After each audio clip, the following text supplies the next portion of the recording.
So today I'm going to tell you all about the Lindores Abbey. Lindores Abbey is the spiritual home of whiskey. You must be wondering why is an abbey a spiritual home of whiskey? Back in the days, the monks used to distill the whiskey. In 1494, King James IV actually asked the Friar John Carr of the Lindores Abbey to distill whiskey for him, and he handed him 8 bowls of malt. Now, just to put that into context, this was not some experimental distillation. He actually was very serious about mass production. 8 bowls of malt would have given today's equivalent of 1,500 bottles of whiskey.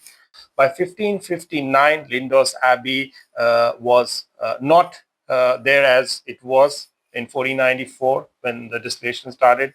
It was robbed and it was actually brought to ruins from there on.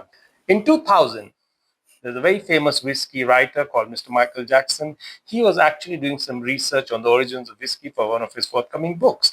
And he came across the records in the Scottish Exchequers about the first ever recorded version of whiskey distillation, which was in 1494 at the Lindores Abbey. So now you see the connection of the Abbey with the whiskey. He went knocking on the doors of the house of the Mackenzie family that owned the Lindores Abbey estate at the time in 2000, and he requested for the permission to look around and see what he had read in the Exchequer's records.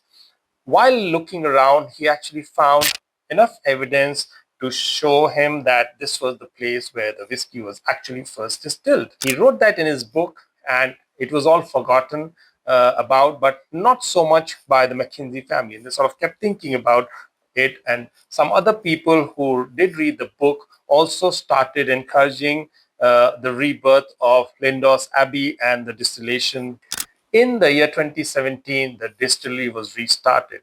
So Scotch whiskey was distilled once again at the very same place where it was distilled 530 years ago.